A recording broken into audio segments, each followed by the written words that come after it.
With 10 days to go to the World Cup, Brazil was rushing on Monday to finish installing seats in stadiums and deal with threats ranging from violent protests to dengue fever. The countdown to the June 12 kickoff has been marred by a series of protests, from striking bus drivers who paralyzed Sao Paulo by abandoning their vehicles mid-route to indigenous leaders in bright feathered headdresses who shot arrows at police in Brasilia, impaling one officer's leg. Anger over the more than $11 billion being spent on the event has raised fears of a return to the violence seen last year during the Confederation Cup, a World Cup dress rehearsal, when clashes with police broke out as 1 million people flooded the streets calling for more money for social programs and less for stadiums. But recent protests have been smaller, with journalists and street vendors sometimes outnumbering those chanting there won't be a World Cup. In a country that takes great pride in its 5 World Cup titles, the tournament's approach is unleashing growing excitement, with local media providing exhaustive coverage of the Brazilian team's training camp. That national ambivalence is the target of a meme that has gone viral on social networks. I see you.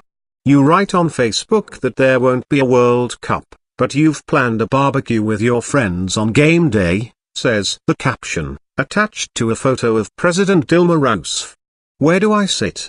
Corinthians Arena in Sao Paulo, which will host the opening ceremony and kick-off match between Brazil and Croatia, held a hastily scheduled second test event Sunday but is still under construction. Temporary seating areas for 20,000 fans, delayed after a worker fell to his death from one of them, one of 8 construction accident fatalities at Brazil's host stadiums, have still not received safety clearance from firefighters. The stadiums in Curitiba, Cuiabá, Natal and Porto Alegre are also still incomplete to varying degrees. The original deadline for all 12 host stadiums was December 31st. With preparations plagued by chronic delays and cost overruns, organizers have shelved much of the other infrastructure they had promised, from roadworks to a high-speed train to subway and monorail lines. Football legend Ronaldo, a member of Brazil's World Cup organizing committee, admitted last week that only 30% of the planned projects would be completed. One of organizers' biggest headaches has been upgrading the country's aging airports. In 3 host cities, Rio, Belo Horizonte and Recife, the originally planned upgrades will not be done in time, raising concerns over whether airports can cope with demand as an estimated 600,000 foreign fans and 3.1 million Brazilians crisscross the country. High stakes, lingering ghosts. Brazil will have 157,000 police and soldiers providing security during the tournament. But recent police strikes, and threats of more during the tournament, have raised security fears in a country with one of the world's worst crime rates. The stakes are high for Rousseff, who is up for re-election in October. The leftist leader is leading in the polls, but her top rivals have been consolidating their support.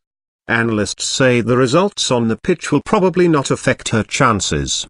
But if the Brazilian team loses, it could fuel anger over the money spent hosting the tournament. The hosts are considered the favorites, but face enormous pressure.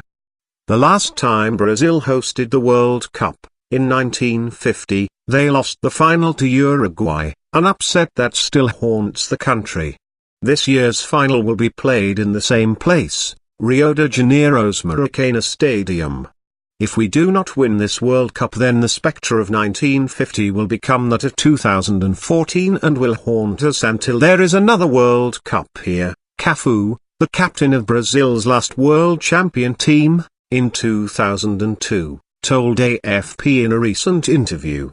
There is meanwhile a more tangible threat facing Cristiano Ronaldo's Portugal and John Michael Obi's Nigeria, whose base camps will be in Campinas. The southeastern city is in the middle of the worst dengue fever outbreak in its history. Sanitation workers are spraying for mosquitoes, which carry the tropical virus. But health officials recommend players cover up and wear insect repellent just in case.